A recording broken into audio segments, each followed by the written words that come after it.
नैनिका की हुई आखिरकार घर वापसी। लेकिन इस बार उसकी वापसी किसी खुशी का कारण नहीं, बल्कि पूरे परिवार में एक नए तूफान की शुरुआत बन जाती है।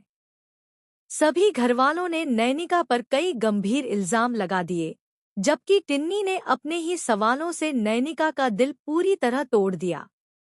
अब नैनिका की जिंदगी ऐसे मोड़ पर पहुंच चुकी है, जहां हर रिश्ता बिखरता हुआ नजर आ रहा है।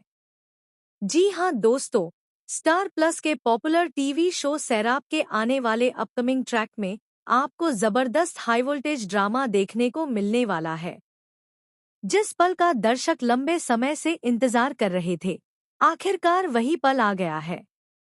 नैनिका ईशान के घर से वापस अपने ससुराल लौट आती है, लेकिन जिस घर को उसने हमेशा अपना माना, वही उसके लिए सबसे बड़ा इम्तिहान बन जाता है। नैनिका जैसे ही घर के अंदर कदम रखती है, उसे उम्मीद होती है कि शायद कोई उसकी बात सुनेगा, उसकी मजबूरी समझेगा और उससे पूछेगा कि आखिर उसके साथ हुआ क्या था। लेकिन ऐसा बिल्कुल भी नहीं होता। घर के दरवाजे खुलते जरूर हैं, मगर दिलों के दरवाजे उसके लिए बंद नजर आते हैं। कोई भी उसका हाल जानने की कोशिश नहीं करता। हर किसी की आंखों में सिर्फ शक, गुस्सा और नफरत दिखाई देती है। सबसे पहले उसकी जेठानी ताने मारते हुए कहती है कि आखिर अब इस घर में आने की जरूरत क्या थी। उसके बाद देवरानी भी नैनिका पर कई तरह के आरोप लगाने लगती है। घर के बाकी सदस्य भी बिना सच जाने उसे गलत ठहराने लगते हैं। कोई कहता है कि उसने पूरे परिवार की इज्जत मिट्टी में मिला दी, तो कोई उसे परिवार का सबसे बड़ा अपशकुन बता देता है। इतना ही नहीं, उसकी सास भी गुस्से से आग बबूला हो जाती है। वह नैनिका को खरी खोटी सुनाते हुए कहती है कि जिस बहू पर उन्होंने भरोसा किया, उसी ने पूरे खानदान का सिर झुका दिया। नैनिका लाख कोशिश करती है कि वह अपनी बात समझा सके, लेकिन कोई भी उसकी एक बात सुनने को तैयार नहीं होता। इसी दौरान इंद्रनील भी वहां पहुंच जाता है। वह भी नैनिका को अपमानित करने का कोई मौका नहीं छोड़ता। वह कहता है कि नैनिका ने रिश्तों की सारी मर्यादाएं तोड़ दी हैं और अब उसे इस घर में रहने का कोई अधिकार नहीं है। लेकिन इस बार नैनिका चुप नहीं रहती। वह सबके सामने इंद्रनील की आंखों में आंखें डालकर कहती है, तुम मेरे पति नहीं हो और न ही तुम्हें मुझ पर कोई हक है। मेरी जिंदगी के फैसले मैं खुद लूंगी। नैनिका का यह जवाब सुनकर पूरे घर में सन्नाटा छा जाता है। किसी को भी उम्मीद नहीं होती कि वह इस तरह खुलकर अपनी बात रखेगी।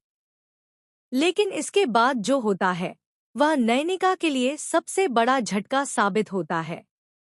जैसे ही वह अपने कमरे की तरफ बढ़ती है, तभी उसकी बेटी टिन्नी सबके सामने उसका रास्ता रोक लेती है। टिन्नी की आंखों में आंसू होते हैं, लेकिन उसके शब्द किसी तलवार से कम नहीं होते। वह कहती है, मुझे आपसे कुछ सवाल पूछने हैं और आज आपको उनका जवाब देना ही होगा। आपने मुझसे वादा किया था कि आप दोबारा ईशान से कभी नहीं मिलेंगी। फिर आपने अपना वादा क्यों तोड़ा? आखिर आप उसके घर क्यों रुकी थी? लोग कह रहे हैं कि आपका उसके साथ रिश्ता है। क्या यह सच है?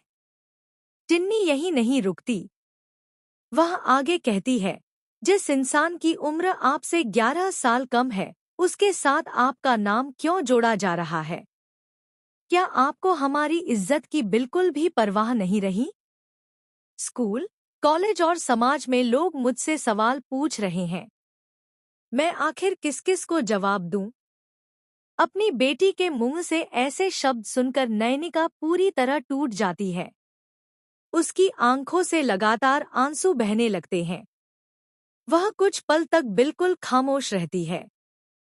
पूरा परिवार उसकी तरफ देख रहा होता है, लेकिन उसके पास शब्द ही नहीं बचते। कुछ देर बाद वह कांपती हुई आवाज में कहती है, टिन्नी, आज तुमने मुझे सबसे ज्यादा दुख दिया है। अगर दुनिया मुझ पर इल्जाम लगाती तो शायद मैं सह लेती, लेकिन मेरी अपनी बेटी ने मुझ पर भरोसा करने की बजाय मुझसे सवाल किए। एक माँ के लिए इससे बड़ी तकलीफ और क्या हो सकती है। यह सुनकर कुछ पल के लिए पूरा माहौल भावुक हो जाता है। लेकिन तभी कहानी में एक ऐसा चौंकाने वाला मोड़ आता है जिसकी किसी ने कल्पना भी नहीं की होती। घर के बाहर अचानक एक कार आकर रुकती है। सभी की नजरें दरवाजे की ओर चली जाती हैं। कार से ईशान उतरता है। इस लेकिन परिवार ईशान की बात मानने को तैयार नहीं होता। तभी ईशान अपने मोबाइल में मौजूद वीडियो रिकॉर्डिंग सबके सामने चला देता है। वीडियो में साफ दिखाई देता है कि नैनिका पूरी रात बेहोशी की हालत में थी और डॉक्टर उसका इलाज कर रहे थे। यह देखकर घर के कई लोगों के चेहरे उतर जाते हैं। इसके बाद ईशान एक और बड़ा खुलासा करता है। वह बताता है कि पूरे मामले के पीछे किसी और का नहीं, बल्कि एक ऐसे व्यक्ति का हाथ है जिसने जानबूझकर नैनिका और उसके रिश्तों को बर्बाद करने की साजिश रची थी। नकली फोटो, झूठी खबरें और अफवाहें फैलाकर पूरे परिवार को नैनिका के खिलाफ भड़काया गया। यह सच सामने आते ही घर के कई सदस्य शर्मिंदा हो जाते हैं। टिन्नी भी अपनी माँ के सामने रोने लगती है। वह कहती है, माँ, मुझे माफ कर दीजिए। मैंने बिना सच जाने आप पर भरोसा नहीं किया। मैं दूसरों की बातों में आ गई। नैनिका अपनी बेटी को गले लगा लेती है, लेकिन उसके चेहरे पर दर्द साफ दिखाई देता है। वह कहती है, रिश्ते तब टूटते हैं जब भरोसा खत्म हो जाता है। आज मुझे सबसे ज्यादा तकलीफ इस बात की है कि मेरे अपने ही मुझ पर विश्वास नहीं कर पाए। इसी बीच कहानी में एक और बड़ा ट्विस्ट आने वाला है। सूत्रों की माने तो आने वाले एपिसोड में असली साजिश रचने वाले शख्स का नाम भी सामने आएगा, जिसे जानकर पूरा परिवार हैरान रह जाएगा। इतना ही नहीं, इस खुलासे के बाद इंद्रनील की मुश्किलें भी बढ़ने वाली हैं, क्योंकि कई ऐसे राज सामने आएंगे जो अब तक सबसे छिपे हुए थे। दूसरी ओर ईशान यह फैसला करता है कि वह अब हर हाल में नैनिका की बेगुनाही साबित करेगा, चाहे इसके लिए उसे पूरे परिवार के खिलाफ ही क्यों न जाना पड़े। वहीं टिन्नी अपनी माँ का विश्वास दोबारा जीतने की कोशिश करेगी, लेकिन क्या नैनिका इतनी आसानी से सब कुछ भूल पाएगी? क्या परिवार अपनी गलती स्वीकार करेगा? क्या असली गुनहगार सबके सामने आएगा? और क्या नैनिका की जिंदगी में फिर से खुशियां लौटेंगी, या यह तो सिर्फ एक नए तूफान की शुरुआत है? आने वाले एपिसोड्स में लगातार बड़े-बड़े खुलासे, रिश्तों की परीक्षा, भावनात्मक टकराव और कई ऐसे चौंकाने वाले ट्विस्ट देखने को मिल सकते हैं जो इस कहानी को पूरी तरह बदल देंगे। आपको क्या लगता है, क्या टिन्नी को अपनी गलती का एहसास हो जाएगा? क्या नैनिका अपने परिवार को माफ कर पाएगी? और आखिर वह कौन